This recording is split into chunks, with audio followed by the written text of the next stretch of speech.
Okay, so welcome and thank you all for joining our activity today, Scholar Activism in Action, Solidarity with Mining Resistance in Guatemala. Today we'll hear from Dr. Catherine Nolin on her decades-long work in solidarity with Maya Kekchi communities resisting against transnational mining projects in El Estor, Guatemala, as well as other mining resistances featured in her recent co-edited book, Testimonio. My name is Becky Komp.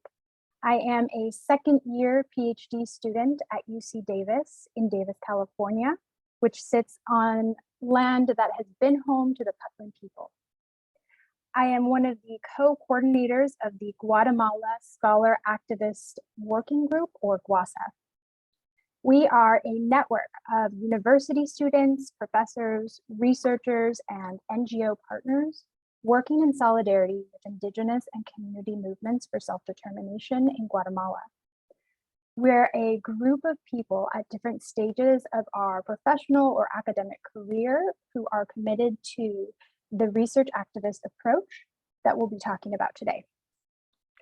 Our work takes on a variety of forms across this sort of academic activist spectrum and can include anything from writing up urgent actions to support criminalized land defenders, to writing an op-ed to support a broader campaign against corporate injustice. But we're also a space to come together and share knowledge and support each other in our work. So if you're here today, whether you're a student looking for some informal mentorship from peers or faculty looking for folks to support specific projects, or you're just here sort of to build community and engage on these topics, welcome. And we invite you to join us and to grow our network stronger and support each other in this work. So like previous GuaSA activities, which I will put in the chat if you would like to check those out. Today's event, we hope to showcase both the process and results of research activist projects to highlight this approach as an urgent and growing alternative to the extractive nature of traditional academic research, especially in the context of research with, by, and for indigenous communities. Also, given the US historic and ongoing role in violence and human rights violations against the people of Guatemala, we feel it is incumbent on us to do research that is in the service of community agendas and territorial struggles. So I just wanted to start a little bit with a bit about who we are as a group, and I just wanted to give a few more notes on the logistics of our meeting today. You'll notice that we are in just a normal Zoom meeting mode. So we're hoping to have a more interactive discussion with Dr. Nolin and each of you today.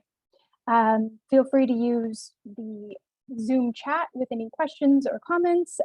We will be recording those and starting the Q&A section. So that being said, you also have control of your mics as well. So if you're not using the mic, be sure to mute yourself. And just a heads up, we're also recording today's event so that we can share that with our broader network and folks who aren't able to make it today. And finally, we are a growing network, and we invite you to stay in touch with us, and we will drop into the chat a sign-in sheet. If you would, if you have a moment, please take some time to fill that out and give us your email address, and we'll keep in touch. And yeah, so with that, we can start our activity today. We're going to start with a brief round of introductions before turning it over to our guest speaker. And then we'll end the day with some question and answers, a question and answer section to discuss Dr. Nolin's presentation.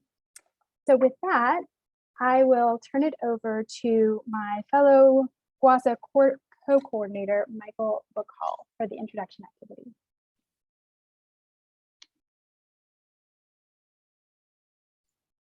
Hi all. welcome back. I hope you had a chance to get to know each other. And yeah, and I think that that's something that we are trying to build with GuaSA is having this be more of a space for building community as well. So now I'm going to turn over the mic to another GuaSA coordinator, Kelsey Alford Jones, who will introduce us to our speaker. Hi, everyone. Thank you so much for joining. And it was lovely to meet a few of in our breakout room just now. I'm a graduate student at UC Berkeley, which sits within the Huichin territory of the Ohlone peoples. And I'm in the Energy and Resources group, which is an interdisciplinary program there. And it's my pleasure today to say a few words to introduce Dr. Catherine Nolin, who's Professor of Geography at UNBC. She chairs her department, which is now called Geography, Earth and Environmental Sciences. And she's also the current chair of the Conference of Latin American Geography. She is a self-described insurgent researcher and social justice advocate. And since the late 1980s, I believe, correct me if I'm wrong, she has borne witness to Guatemala's both political transitions and continuities, as well as the complex, painful, and sometimes hopeful experiences of Mayan communities in Guatemala.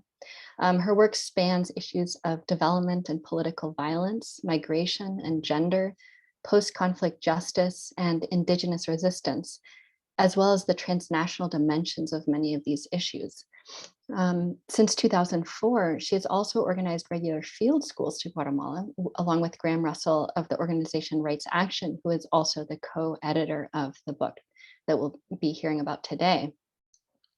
And I have to add that her commitment to students has been recognized in a number of awards for teaching excellence over the years, which is a really wonderful thing. And I know many of us are familiar with her book and the topics that we'll be discussing, but I want to say a few brief words to introduce the book as well. It's called Testimonios, Canadian Mining in the Aftermath of Genocides in Guatemala. And it places the exploitative operations of mining companies within the context of ongoing structural violence and impunity of Guatemala's post-conflict era. The book includes contributions from a number of scholars, independent journalists, and human rights advocates who provide historical and political analysis, as well as case studies of multiple mining projects. And of course, the book includes testimonies from community members living near the mines who have been victims of violence, who have dared to resist, and who speak out against their harms. In fact, one of the book's central arguments is that violence is not a periodic side effect of these extractive projects, but instead that mining companies benefit from, participate in, and perpetuate corruption, violence, and other abuses as a core part of doing business in Guatemala. By using insurgent research approaches, Catherine's work rejects the extractive practices of academia, choosing instead to orient her research towards indigenous worldviews and lived experience, as Becky mentioned earlier. She describes the use of testimony in her introduction to Testimonio, as opposed to the approach of interviews, as a way to show solidarity by allowing people to speak for themselves. Catherine is also engaged directly in advocacy efforts to support the political struggles of communities whose testimony she has heard. And the book itself does not shy away from calling for justice, including the importance of holding Canadian companies and investors accountable for the harms committed. And it's worth mentioning that Testimonios was recently shortlisted for the 2022 Jim Diva Prize for Writing That Provokes, a reassuring sign that the book, both its content and its approach, has resonance in the broader community. As someone personally inspired by her research, I'm very excited she's joining us today to discuss her book and her journey as an insurgent researcher. And with that, Catherine, I'll turn it over to you for your talk, and then afterward, we'll open it up for Q&A. Thank you so much for joining us.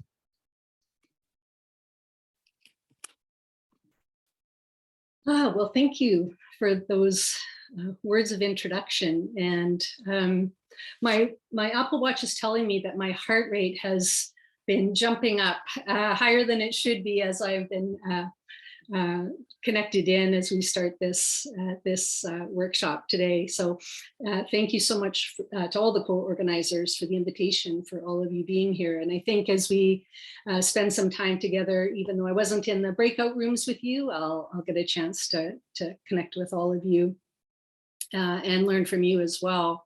I see this as really us working together on these issues, and rather than me giving a lecture on these things. So I have some thoughts to share with you and give you a sense of where the book Testimonio kind of came from, the experiences that led to it, and to talk through some of these ideas together. So I have two things by way of beginning before we dive in. And one is because you all shared your preferred names and pronouns and your pandemic hobbies. I'll just briefly say that please, as we dive in, I prefer to be called Catherine, and my pronouns are she and her. And my pandemic hobbies, I've had quite a few, but one that I think has been most mentally and physically healthy is that I have committed every day to walk outside in the subalpine forests that are out behind my house. And so I make sure to get out every day to do that. So I also want to acknowledge where I'm coming to you from. I'm situated in Northern British Columbia at the University of Northern British Columbia in a city called Prince George. And we're situated on the traditional and unceded territory of the Lheidli T'enneh and Dakal nations. And I think that's, well, obviously important to recognize. And I ask that maybe all of us reflect on the Indigenous lands where we're coming from, where we're joining from, and that we see this acknowledgement as just one first step in working in action and relationship for deeper possibilities, really for decolonizing relationships between people and place. And I also send my respect to all the Maya people and communities where I work in their communities and on their territories. I've always tried to work in solidarity and work for accountability with people like here, Maria Chok, who is in the picture here with me right now.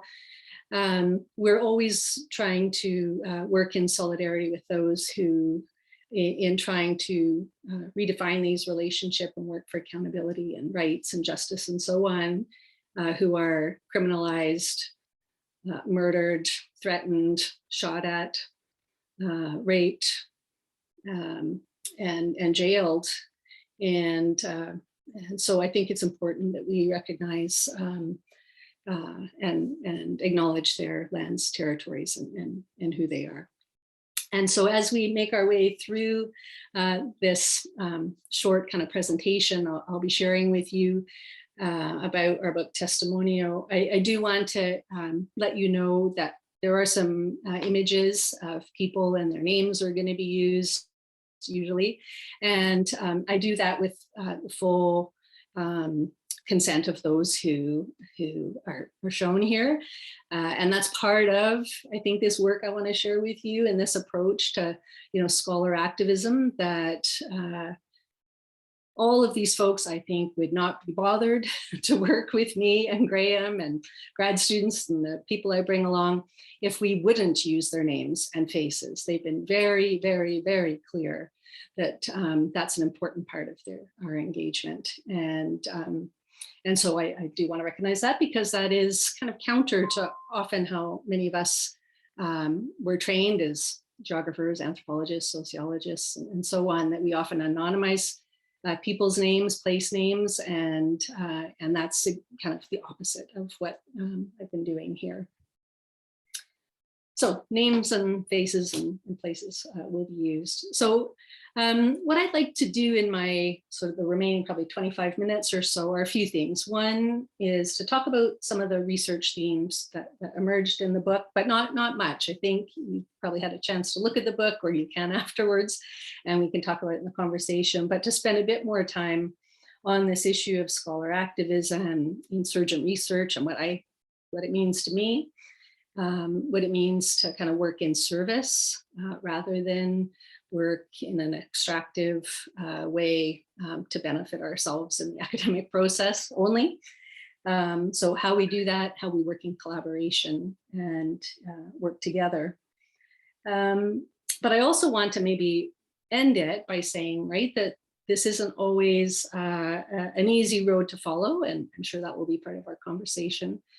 And so to share with you some of the challenges of getting this kind of work published and the way in which we really had to deal with corporate intimidation to try and get this book to have it squashed. I mean, think through corporate threats to the publisher and how we kind of worked around that. Again, working in solidarity and collaboration to make sure that this book came to light and these important issues, which is a challenge, I think, for all of us who work on these issues. And so maybe we can strategize a little bit about how to support each other to make sure that our work continues to get out there and into the right hands and so on.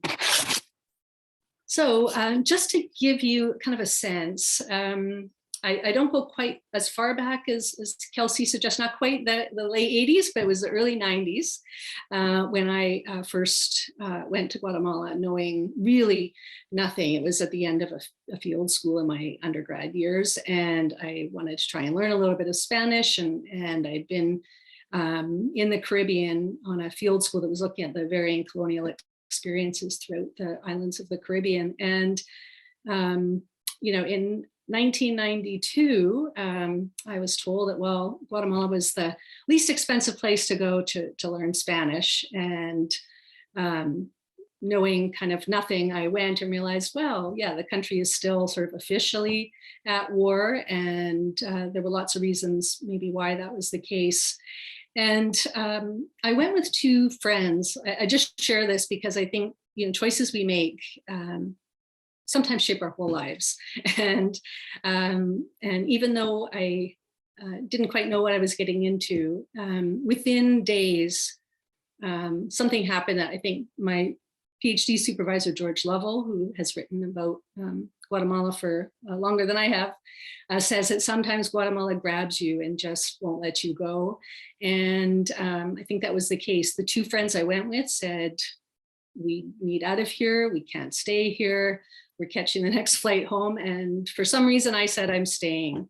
And it was through those, first couple of months of being there that it really, the experiences I had and just what I saw, witnessed, and heard really made me rethink kind of everything about who I was as a human being, what I learned, in elementary and high school about the Maya people, which said that they were a lost and vanished civilization, that I learned about the role of the church in the colonial experience and afterwards. My position as a Canadian in this world, all of that was kind of challenged and continues to challenge me. And that goes back to that first time in the summer of 1992. And so what I've tried to grapple with over all of these years are the kind of afterlives of what I came to understand to be the genocides that took place in the country, the cycles of what George Lovell calls the cycles of conquest, from the colonial invasion to the invasion of international capital, through to state terror. And what we might call now the fourth invasion, what many people call the fourth invasion of transnational mining companies and others, big extractive projects, as kind of a fourth wave. And one of I think your earlier speakers, Giovanni Batz, I think that's the title of his upcoming book, is The Fourth Invasion. And so that is really what I've trying to grapple with. Now, initially I was interested in refugee issues at that time, right? Like the displacement within the country and beyond was so significant. And it was through collaborative work with organizations like the FAFG, the Guatemala Forensic Anthropology Foundation, who I've had a really wonderful collaboration with since the early 2000s to try and kind of understand the spatial expression of the military strategies of concentration, control, erasure, displacement, and genocide. And it was really only in the year 2004 when Graham Russell and I were planning a first field school with our graduate students and undergraduate students, that communities in the region of El Astor, in the kind of the eastern part of the country, invited us to meet with them because they were concerned that a Canadian mining company was going to restart operations. So Inco, which in Canada is, you know, well-known major, you know, the Canadian International Mining Company, nickel company, had concession to a vast swath of land from the 1960s, and it was shut down in right kind of as the height of the conflict was happening, the early 1980s. But their concession was coming up for renewal in 2004, and the communities who had been dealing with that company and their collaborations with the military and police and so on, was all kind of bubbling to the surface again. And so since that time, we've worked on what we might call the genocide's legacy, and one of them being the violence of Canadian mining companies and what they call, you know, the development, bringing development to these regions, and what the Canadian government calls an extractives approach to development, which of course we challenge that way of thinking. But all along, what we were trying to do in support of and amplifying what we were hearing from communities at first right around El Astor, but now, you know, it's all across the country now, was working collaboratively with, you know, lawyers, with the communities themselves, human rights defenders in Guatemala and abroad, with photographers, journalists, any media we could bring with us, graduate students, you name it, working to gather testimony together to document the violence of what was happening and start to analyze that, the structural violence, which meant that these were not sort of one-off incidents, but it was a way of approaching extractive development in the region. And so when we think about how we've tried to document this, to me, it was always a collaboration in a way of approaching, in that I was certainly going as a social geographer and bringing graduate students and trying to, you know, bring this work to kind of the academic community. But I've always, and probably before I ever went into academia, was that I was involved in social justice movements, human rights issues, and activism to highlight these issues and bring them to the attention of Canadians. And I think part of the way we do that is what, again, my former PhD supervisor, George Lovell, has always said, is that we learn geography through the soles of our feet. We actually get out of our books, not that books are bad, books are great, and university classrooms are great, but to get out and into communities and start to unlearn what many of us have been taught about issues of development, rights, and so on. And so this image is a picture of me and my grad students and our feet as we came out of the community of Lote Ocho the very first time when we were invited to document what had happened to the community in 2007. The Canadian mining company, which had become Sky Resources at that time, had violently evicted the community a couple of times, and through those violent evictions had also raped a number of the women, and they had just never talked about that before. And it was a moment where nobody wanted their faces because it was so difficult, but we knew that that was an important part of the process of unlearning what we had been taught as Canadians, which was that Canadian companies were bringing development to these communities. I'm just going to move my bar here. So, so what I'll try and share in these, remaining time is our approach, my approach to what I would call insurgent research, and how we use Testimonio to do that. but also recognizing that I work with Graham Russell of Rights Action, and the work of Rights Action has been to offer direct community to support to mining affected communities and those who are dealing with the long-term consequences of the genocide, and that's an important part of what we do together. This is an image here of as we were leaving, just about ready to leave Lote Ocho that first time when the community told us what had happened, and they offered a fire ceremony to bless themselves and us. And really their call to us at that time was to get this monster of a company out of there, no matter what way it happened. And that was kind of the charge they gave us. And I think we've tried to run with that since we first were with them in, now it was May, almost on this exact day, May in 2010. And we have worked in collaboration and in just in support of each other since then. So the book, we tried to connect these issues of the genocides that took place in different parts of the country, the long-term structural violence that led to then an image like this below, which is the Canadian mining company Goldcorp, based in Vancouver, just about 9 hours drive south of me here, and the Marlin mine that they owned. So how do we think about doing this kind of work? I often try to explain how I did this work using the language of community-based research. And it didn't quite capture what I was doing, what the community was doing. That's not what it was really.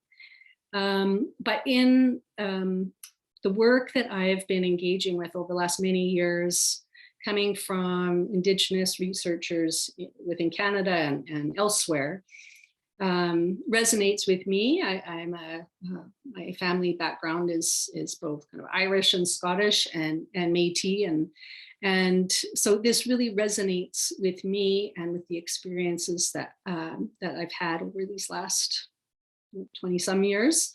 And I think it best captures. So the work of Adam Gowdry, and I'll be happy to share this article that this is based on. He's a Indigenous scholar based at the University of Alberta in the province next door to me here. And he writes a short piece about what he called insurgent research, which resonated with me so much, because what we're trying to do is also from communities challenge what is happening. And so here, I don't have much text in my slides, but here's some that I think might be useful in what he describes as an insurgent research approach. Of course, explicitly employing Indigenous worldviews and trying to understand that and engage with that. Orienting our knowledge creation towards Indigenous communities and peoples themselves, meaning not to necessarily our university or necessarily to an academic journal, but to the people who we're working with, who are directing us in the challenge of what they want us to focus on. I would say seeing our responsibility as researchers as directed almost exclusively toward the communities and participants. So getting away from this extraction of knowledge and never returning, which we all know has been the history of so much research with Indigenous communities and marginalized communities all over the place. So seeing our responsibility directed towards them and their interests and needs. Also to really use our actions to work towards the demise of this, these neocolonial interferences within all of our lives. And so to see how our work can also tie us together to understand that what we've identified in Guatemala are not so much Guatemalan issues, but they're Canadian issues as much, that much of what's happening is being decided in the boardrooms, government offices of Canadian companies and our governments. So to work towards the demise of all of that. And I think a key point, which I'd love to talk more about, is that we have a responsibility both to listen and speak, and to know when to listen and when to speak up and out, and how to do that well. Listening, I would say, is the key thing. I've often been asked when we bring journalists and others along with us, they go, when is your research starting? Like, you're not asking questions, right? And often the one question is, what's been going on since we were last here? And you just listen. So I don't go in with a lot of questions. It's really from the folks themselves. So part of doing this goes back to something, an article I wrote with a fellow grad student. We were both grad students at the time when we wrote a piece about the findings of REMI and the Truth Commission in Guatemala. And yeah, we decided we had to focus more on and understand better using Testimonio as a kind of a method and approach to working with communities when we're working in solidarity with the issues and with communities and people themselves. So here are, again, a few points that we can think about, right? That it's a method to bring previously silenced voices. So not we often hear, giving voice to the voiceless. No, many people have been purposely silenced, and they're speaking up and loud. These women from Latte Ocho are very vocal. So I'm not giving voice through this work. I'm amplifying what they've asked me to share, to talk about and share the collective memory of these often violent events or moments of exploitation and repression and so on. That you use this when you're working in solidarity with the communities and their struggles. Again, thank you, that's great. Thank you. I think somebody's unmuted. And that we're gathering testimonios individually and collectively.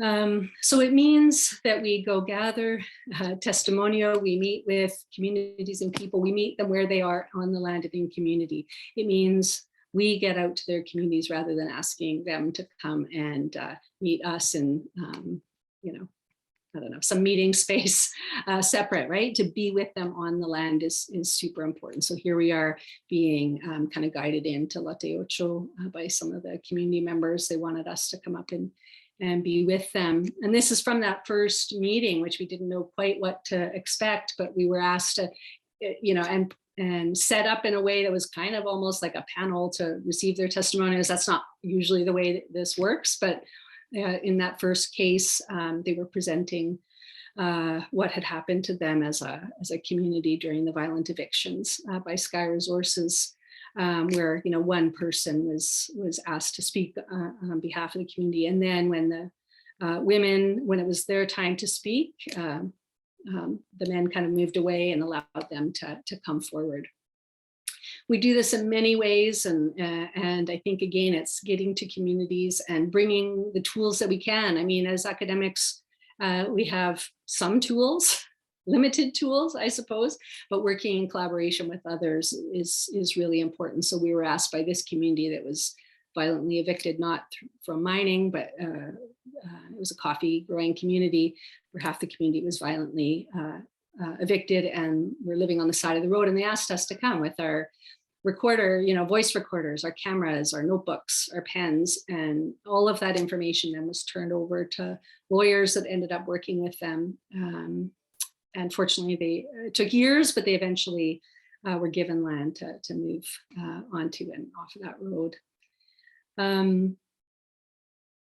Yeah, I think this is just this image I think is so important of working with folks and listening to the testimonies of these violent evictions connected with the Canadian Mining Company and coming back. Like this is, a few months later after that first meeting with them, and coming back to kind of reconfirm, to bring lawyers with us. We brought some journalists with us that time, and really talk through the implications of using their names and faces, like reconfirming that kind of over and over again becomes really important. And so I think we have to challenge what we're often taught as researchers, is that we have to be kind of neutral or objective for our research to be seen as credible. And with an insurgent research approach, working in solidarity, it means we can be balanced, but we're certainly not objective or neutral, that we're there to advocate for change, to work for change. And so there's no such thing as, well, there's no such thing as being neutral anyway. So we have to do away with that. So over the years, we've worked on whether it's mining related issues, the genocide trials, people working, communities working with the forensic team on exhumations, the trials that are coming forward from Crayon Paz, for example, one of the largest case of forced disappearance in the Americas, and working with James Rodriguez, a documentary photographer who works with us often, to put faces in front of the names, in front of what can be quite difficult processes through the courts, but to be with them and document names and faces and who they're fighting for, who they're fighting for, and what they're fighting for becomes really important. And as I was reflecting on this, I wanted to read one short passage that I always read with students who come to Guatemala with me in the work before we go. And many of you know the work of Guatemala Never Again, the Remy report that documented the testimonios of survivors. And it's such a powerful document. And so I always have students, we read through it together because it's a terrible, horrible read, of course. So we work through it together, but there's an opening passage that I think it is really important when we're thinking about understanding that we're working on issues that relate to all of us. That often when I bring folks down, they go, well, I'm ashamed to be a Canadian because these Canadian mining companies are doing these terrible things. And so many times community members have said, no, we're receiving you as a human being, not as a Canadian. You're a human being like us who are concerned about your kids. You're concerned about your water, land, your own rights, my rights. We're in this together. And I think we often don't hear that. I think often the language is kind of different.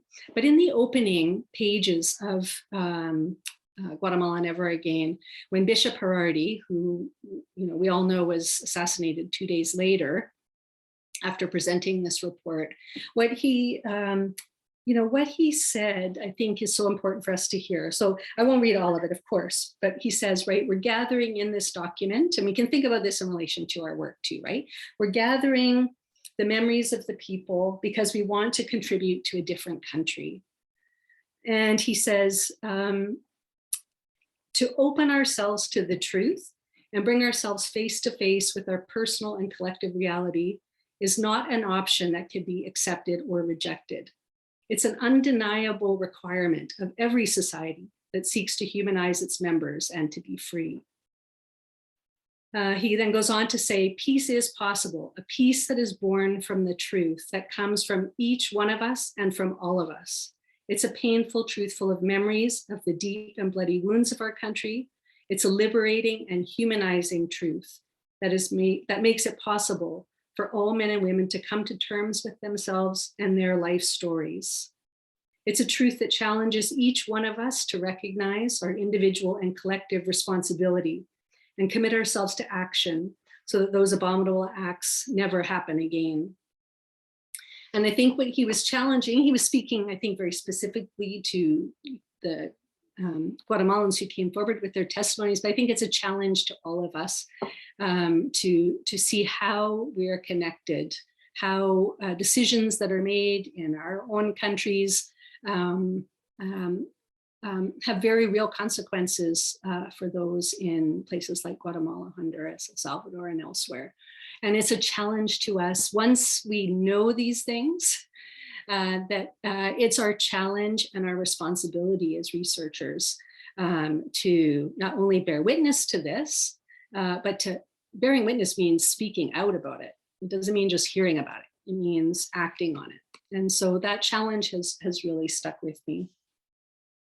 But I think, before we get into this one last bit here. I just want to say a few things and we'll see what you all think about it. But I think this insurgent researcher approach and the gathering of testimonials and so on versus kind of sitting down and interviewing people is work in service to those who we're connected with, and work in service for all of us as humans. And it's really the opposite of an extractive approach or, I don't know, a white savior approach that these are their issues that I'm involved with. And I really drew these lessons, and many of you involved in, international accompaniment and solidarity work as well know this, of course, right? The lessons that I learned from working with project accompaniment in Canada when I was starting grad school and starting my own graduate work in Guatemala. So from like 1995 and on, where we took direction from refugee organizations, their leadership in the refugee camps in Mexico. We worked slowly through consensus decision-making. We trained and supported and took direction from the refugees themselves. And often the leadership in those refugee camps were women who were refugees. And we're involved in international accompaniment, which has its own challenges, of course, but I think that learning to take direction from and use our research in support of the calls from Guatemala is really important. But when we do these kinds of things and name names and identify wrongdoings and call for accountability and justice, people and companies never go down quietly. So just very briefly, the opening of our book has a chapter, a short chapter about the long and crazy journey to get our book published. But it took a lot to find out what happened, and it's never been really clarified. But at the very last minute, when we were waiting for the page proofs back in the spring and summer of 2020, the publisher Springer Nature kept telling us, well, it's with the legal department, and then we could never talk to the legal department, and they would never really specify what was wrong with the book that was making it so delayed and so on. And finally, out of the blue, they sent us a termination of our contract and said, we're done, we're not publishing this. It's full of defamatory content, it's full of unsubstantiated material, and no amount of editing could fix this book. So go away. And now, fortunately, and I think this is something we can talk about in terms of strategizing together, is what do you do when faced with that? I just, couldn't believe it and thought, well, this was the end of the road.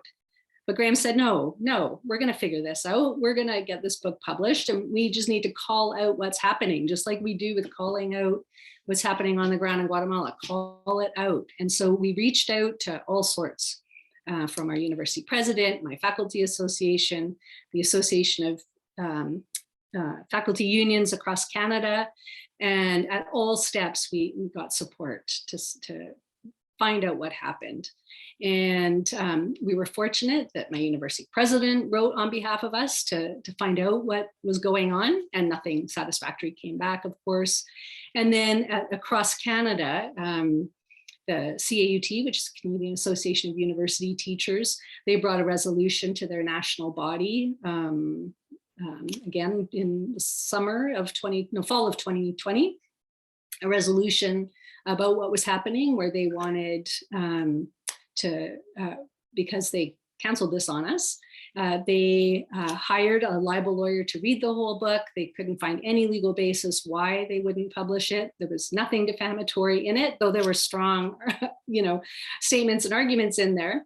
But at the national body, it was unanimous that they condemned the actions of Springer Nature, and then they called on the executive director to put in the national kind of publication that bring attention to this issue.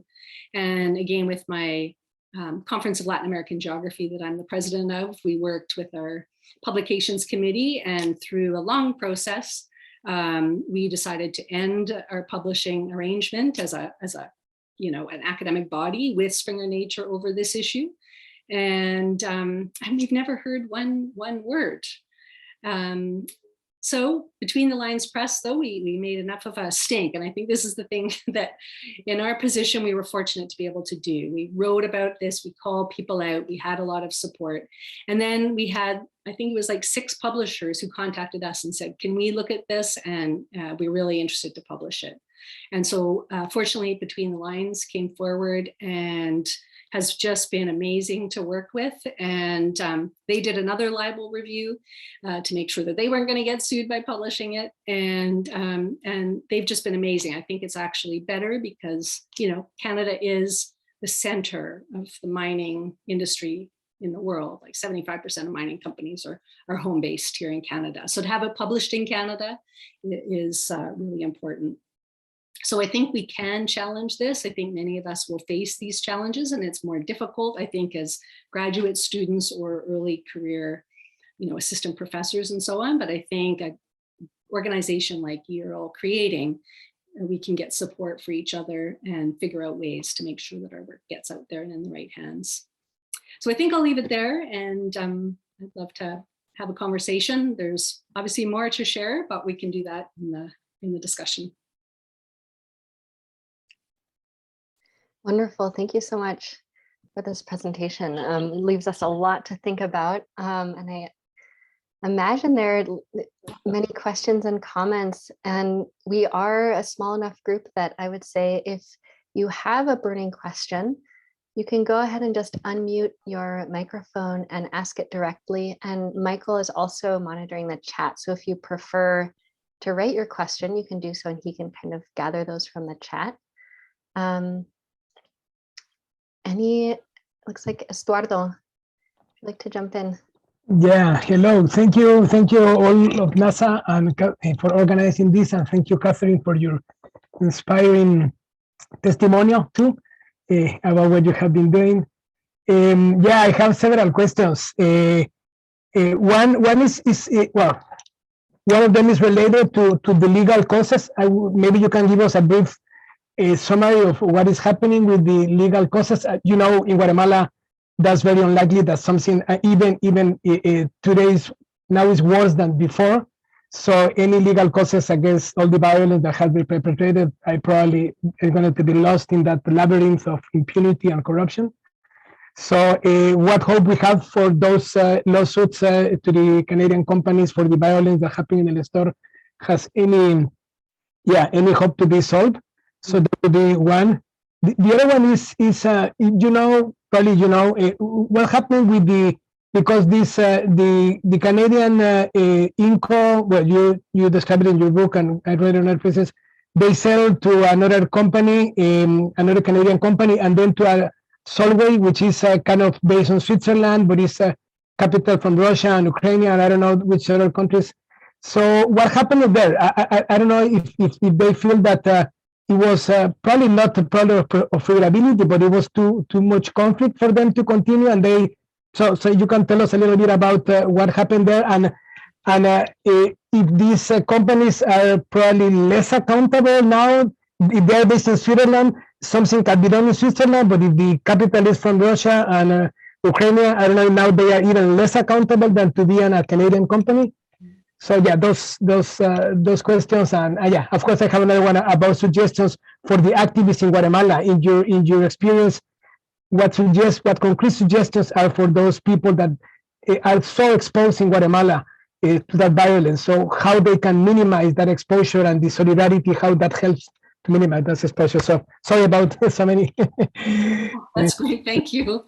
I'll try and be brief because the legal side is, of course, so complex. But I think in a nutshell, there is possibility there. So in the 3 lawsuits that were brought against Hudbay Minerals, so it started as Inco, and then it was sold to Sky Resources. These are all the same players, right? So, but you know, they change companies, and but you can see a continuity often. So it became Sky Resources based in Vancouver, and then Hudbay Minerals kind of absorbed Sky Resources.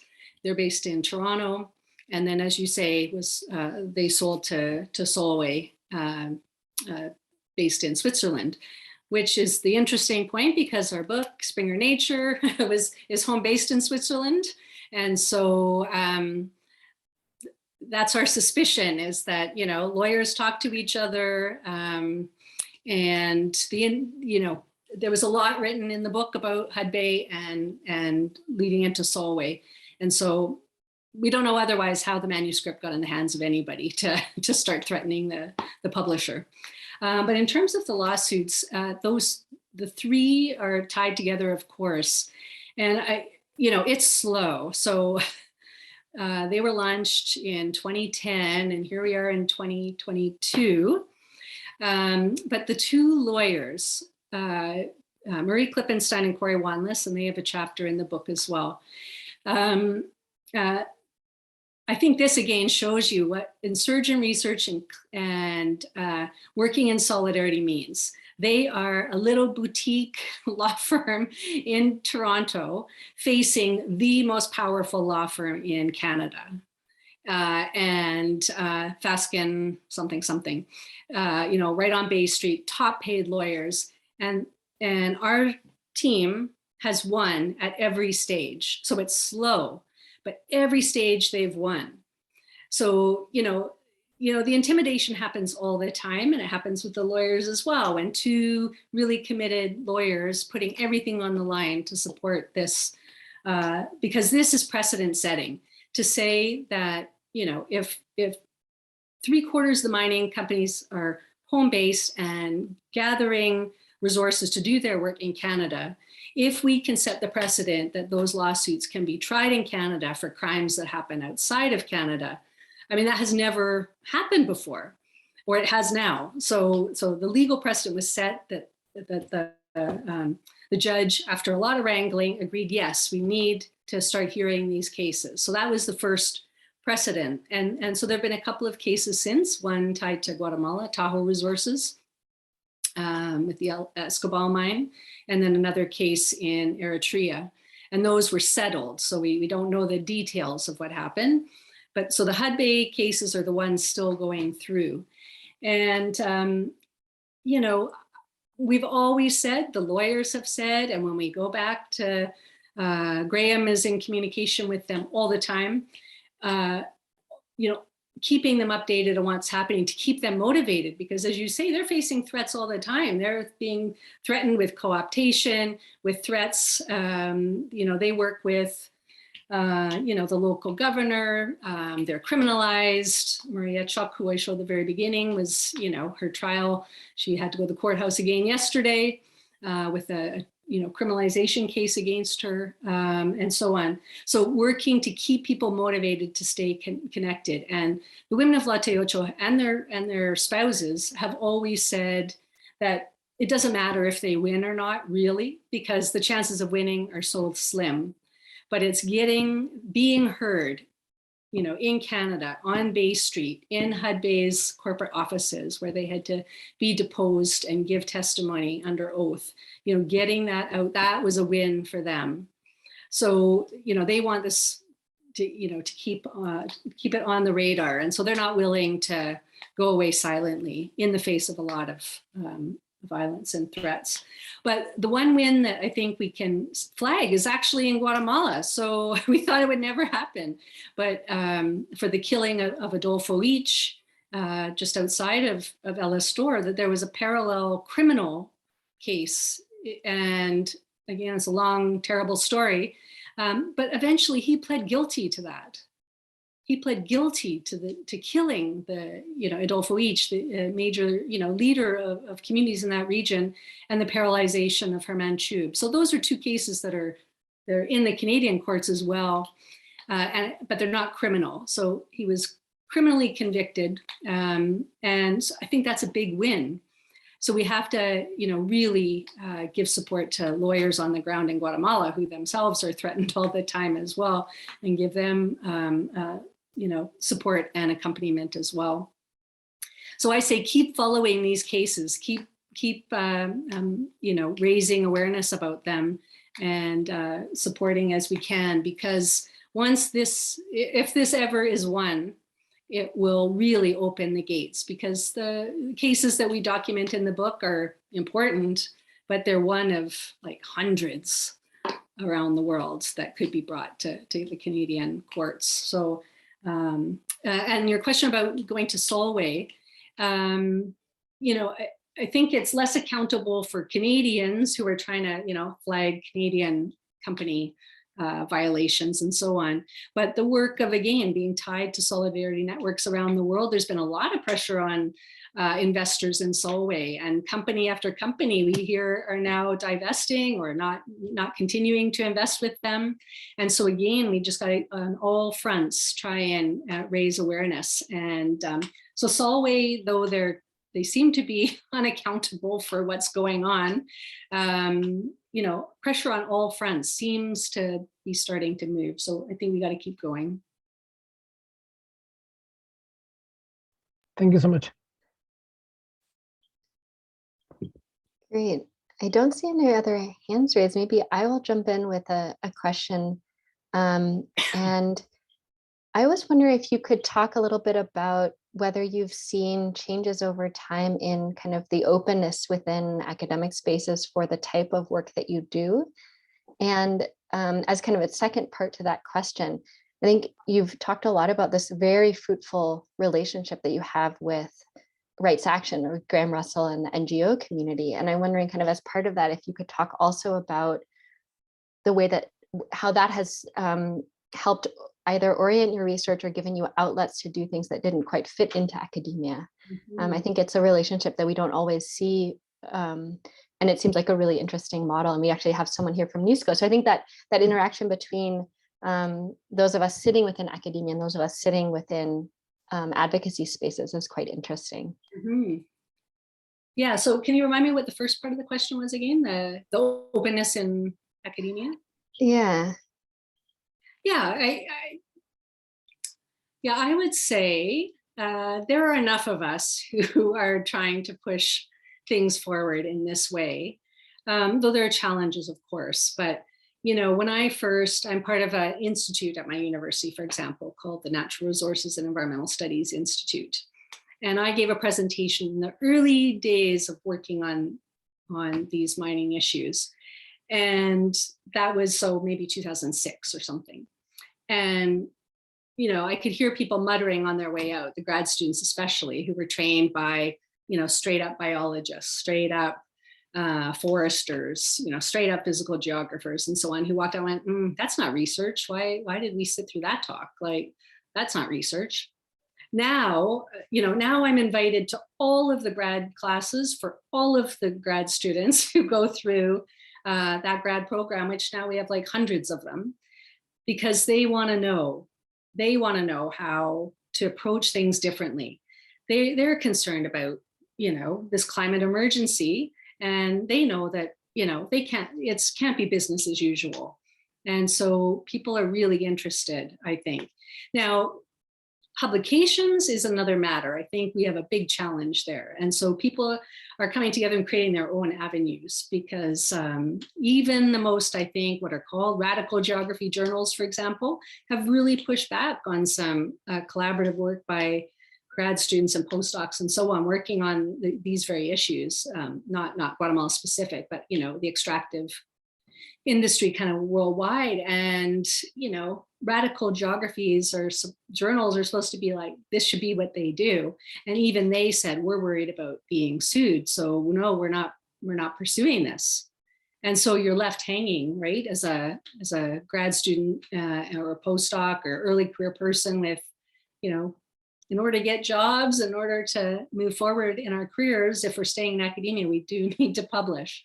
But I would say we can carve out some of these new spaces, seek out avenues where we can make inroads and start doing this. So it's not easy and straightforward, but I think we can. And my own university as well, and I'm sure others would never have said anything about advocacy and activism and research as being the core mission of what we do. And, you know, the vice president of research at my university, you know, gave a presentation a month ago or something saying exactly that. Whereas before they didn't like that. They don't like, you know, people supposedly, you know, out of their lane of being, you know, serious researchers. I think it's all changing, and we just got to work together to keep it going. Now, the second part of your question was, remind me. Oh, just to hear a little bit more about the way you've approached your partnership great. outside of academia. Yeah, I think again, my whole approach is we cannot do research as kind of, lone wolves, lone cowboys out there doing individual research, that it is all about working together. So that's the way I've worked, because I just didn't think it was safe to be doing the kind of work I was doing anyways on my own. So I've always worked in collaboration. And I learned that really through project accompaniment and others, right? Like always being in pairs, always being in groups, like supporting each other. And how do you keep going when we're talking about, terrible things? We need people around us to keep us going so we don't whether burn out or just say we can't deal with this anymore. And so collaborating with Graham really emerged out of us knowing each other through those early times of the refugee return process. And then when students asked me if I would run a field school to Guatemala, I said, well, I can't do it myself, right? So I turned to Graham and said, could we do this together? And it was only through all these years of working that we finally are like, we work really well together, not just running these field schools for students, but we're teaching each other all the time. We're, really thinking through these ideas in ways that he knows something so different from his work on the ground with communities. And it has allowed us to, I can't be there all the time. Like I haven't been there since the pandemic started, right? But he's been back now 3 and 4 times. And I think that's so much a part of it. It's not just like we have to be there. We have to follow up. It has to be like continual.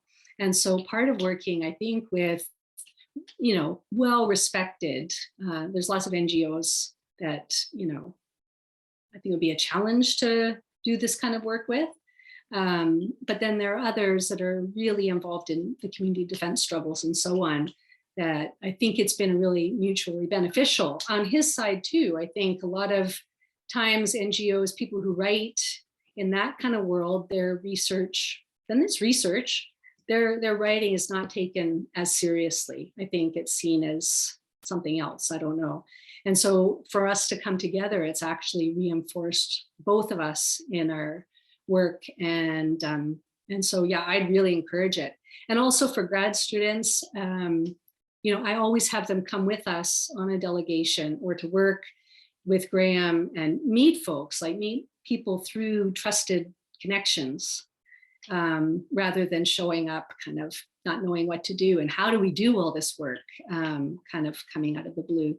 So I think all of this, as we say, is about relationship building and building relationships of trust when people are in extremely precarious situations, and trust is not easy to come by. And it can be lost very quickly, right?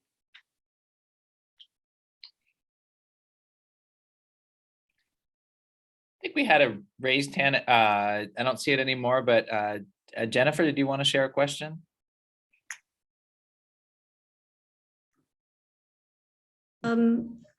Hi, Catherine. You have us so inspired, and I can't wait to read the book. When I have all sorts of things I'd like to ask about, but I want, sort of thinking about this group to talk about, build on what Kelsey asked about, the space, the history of the space to do this scholar activist part. And I think the other part, and I wanted to ask you your experience with this, is, the whole tenure process for people going into academia, right? So how this larger community of graduate students coming up, and tenured professors, full professors who have a sense of how difficult this is, to try putting pressure on the tenure process itself, so that this kind of research and this kind of transformative thing has a greater value in the institution. At the same time that we're, unit critical thinking is under assault. Universities are under assault. I understand that. But so, I just wondered, and it's maybe for the whole group, if those kind of conversations are going on. But I think it's great how much the Academy has opened, and we do know all the battles still left. Well, I'll start, and then if anybody else wants to jump in, but I think you're exactly right. So at my university, it's a small research intensive university. So going through the tenure process, it wasn't like I had at all the stages, I had people who did similar kinds of work or were even in the same discipline. So I was going through a process that had, a physicist, a chemist, a mathematician, a biologist, and a forester, and so on, who were reviewing my package. So I think what that forced me to do is actually educate them about what this work means. So I think that has been a big part of actually moving through these stages and getting, you have to have respect. People have to understand it before they can respect it. And I think it's part of our job to explain that, even though we might not want to. It's extra work and all of that. But I think educating these people involved in these processes is important. So I'll just give an example. So I went up for, I waited a very long time, but I waited until this book was going to be coming up to go for full professorship, right? So to get to that stage. And I thought, I have to explain this to people. And I also have to explain that, again, a lot of my work is not in academic journals. But part of my package, you have to put, your most significant pieces of writing, like what should we be, evaluating you on? And one of them was work that I wrote in collaboration with the FAFG, the forensic team. We went to Bangladesh and worked with Rohingya refugees on a very kind of rapid response project that's now bearing fruit a few years later. But we wrote something I think really important to be used with the cases of genocide that are being brought forward against the Myanmar government. And my name is not on that document, right? But I explained what my contribution was and why it was significant. And the other is I've started writing for refugee asylum cases in the United States for Guatemalans from some mining affected communities and other communities around Rabinal and so on. And I always thought I never knew enough to write those kind of, it's like, those are major deals, somebody's life is on the line. I didn't think I knew. And then I started thinking, no, I mean, who else is going to write these things? And so those are significant pieces of writing that are really valuable, but they're not in academic journals. They're not, in this kind of standard approach, but I educate people about why that kind of work is valuable. And so I think if we, can do that, it's a bit harder when you're, applying for jobs and they go, where, how many publications do you have in academic journals, or, what's your book? That's a bit of a challenge, but I don't know if other people have had experience of, pushback against that. I don't know. I'd be interested to hear from some of you.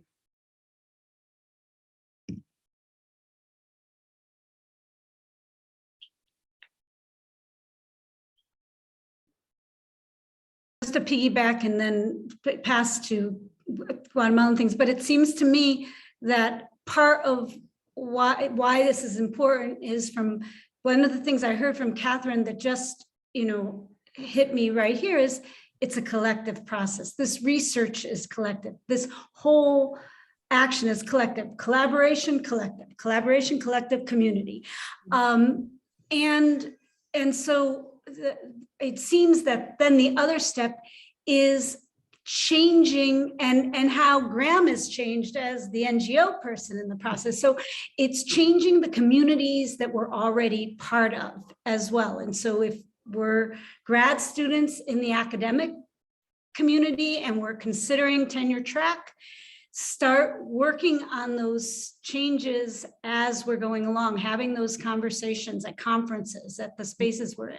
If we're in NGOs and we're like, ugh, there they are, belly button gazing again, why do they care about all that jargon? Oh, this is so useless, people are dying.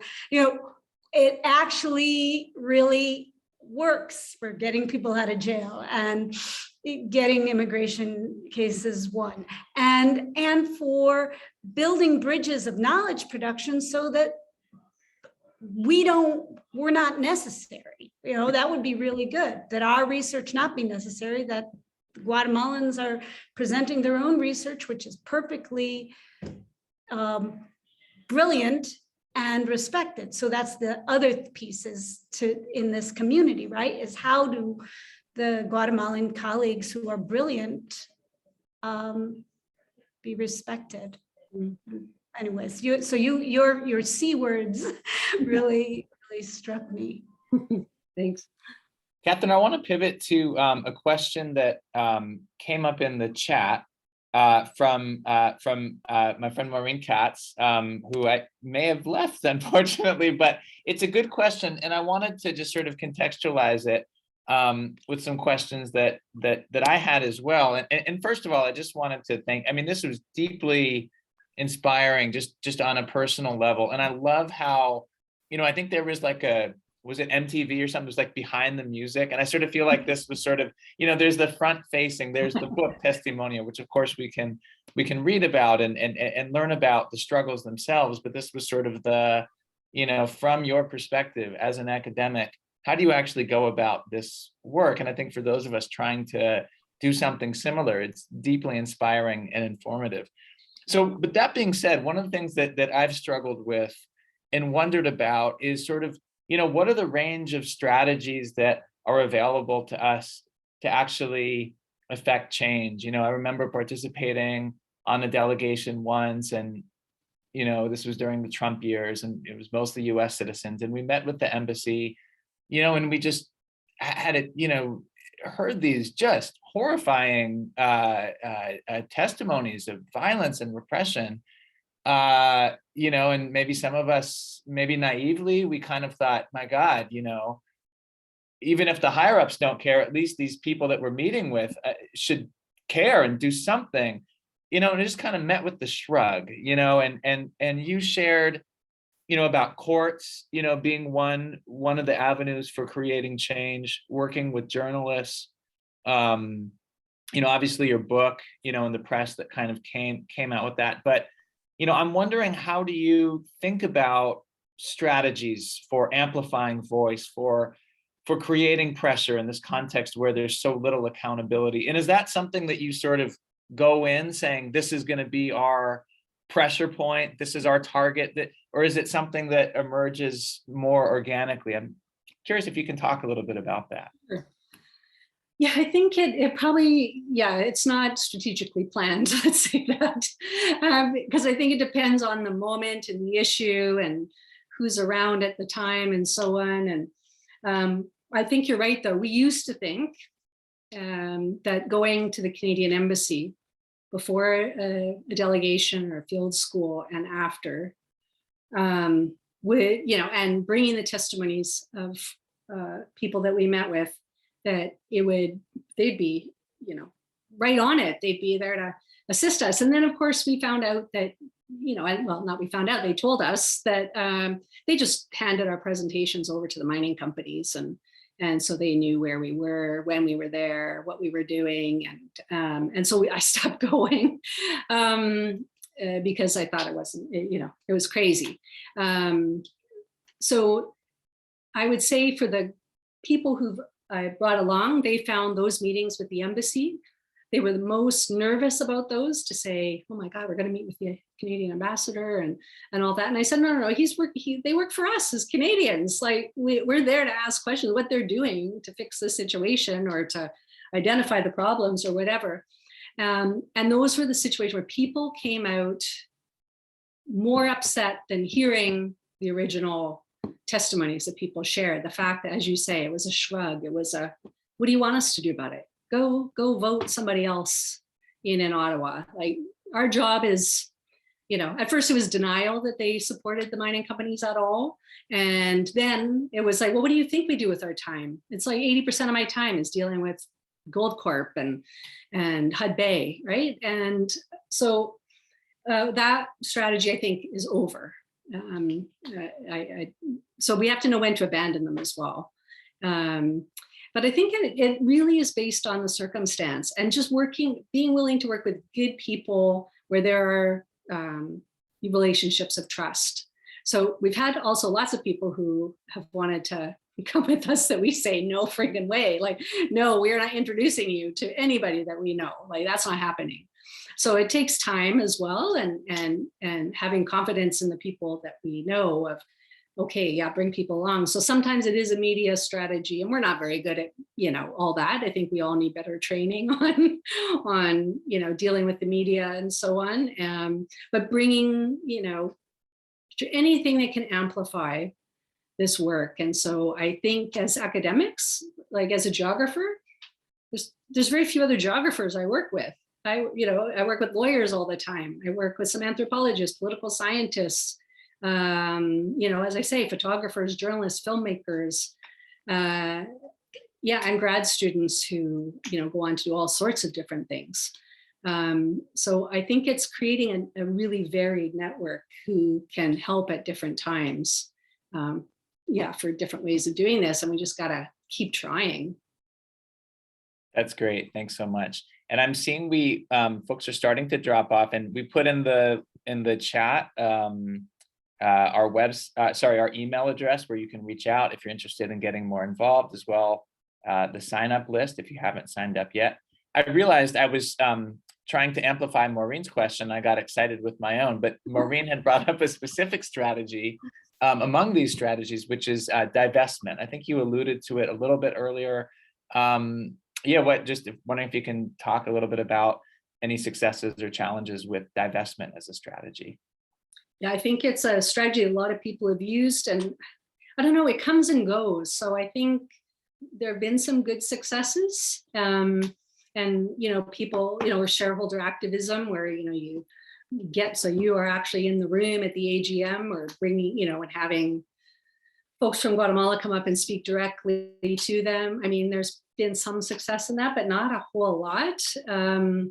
But it seems to be working quite well, in Europe more than in Canada. I'm not sure in the States, but there have been some good successes in Norway and other places to start highlighting that. I think one thing we do try and do, because again, the book is of course written for, folks to know what's going on in Guatemala and to amplify the voices of people working on those issues there, but it really directed at Canadians as well, to hold our government and our companies accountable and to start asking questions.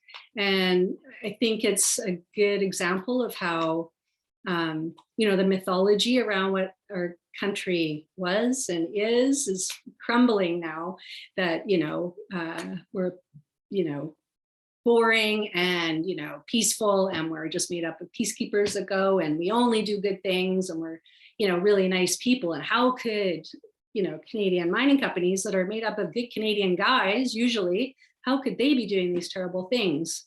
And it's so educating people that, you might not be directly invested in these companies, but if you have a job in Canada, your Canadian pension plan, if you ever get to cash in on that, is invested in all of these companies. And so you're going to profit off of this violence. And so to start showing people that they are connected, and it has been really important. And so I've had, for example, I of course teach this in some of my classes on kind of rethinking development. Turns out, a student in my class, I think it was her uncle, founded Nevson Resources, which was charged with we're using slave labor in Eritrea. And she didn't know that. She just knew that her uncle, started a mining company. And she looked into it for her class project, actually looked into it, and then sold her shares in the company by the end of the class. So I think, we just need to do more of that. And I think it's a challenge, though, when everything, not just your own investments, but the investments of the Canadian state and so on, are invested into making sure that these companies make a lot of money. Thank you so much. Yes. And I know we probably could speak for another hour, but we're at the end of our time. And before everyone else has to leave, I just wanted to turn it back over to to Becky for a few closing words about how to get involved with GuaSA. And Catherine, thank you so much for sharing your thoughts and your experiences with us. And I wonder if you might be open for those of us that are continuing to engage to continue the conversation. Yeah, That would be wonderful. Thank you. Thanks for the invitation. Becky, do you want to jump back in? Sure. Thank you so much, Catherine, for speaking with us today. And for anyone today who wants to possibly get involved with organizing future activities or learn more about GuaSA in general, write us an email. I put it in the chat. We'd be happy to discuss and talk further, and come to future events. Make sure you sign up on our that Google form we sent around, and we will circulate future events. Our next meeting is on June 15th. Our guest speaker is yet to be decided. If you have any suggestions, write us an email. We'd be happy to collaborate. And yeah, also check out some of our past events. As Catherine mentioned, Dr. Giovanni Batz was a recent speaker. We've also we had an event featuring Guatemalan community leaders and ancestral authorities regarding their work in response to hurricane relief as well. Yeah, so just thank you all for being here and for helping us build this network. And we really look forward to engaging with everyone in the future. And I think we may have forgot to mention the discount on the, I just dropped the link again. Somehow that escaped us. We can send it out by email. But what is it? It's a pretty significant discount, right? On people who want access to the book, who want to purchase the book. Yeah, you can use that code, and the publisher for this group made this discount available. So I think in American dollars, it ends up being less than $10 for the ebook. So if you want quick access, so and you can get the hard copy, through any regular, well, hopefully your local bookstore, they'll bring it in for you. Thank you so much. Thank you very much. Just awesome and inspiring. And thank you so much, Catherine. Really appreciate it. Thanks all of you for the invitation. And yeah, let's keep the conversation going. Definitely. All right, thanks. Thank you all. Bye. Bye, have a good weekend.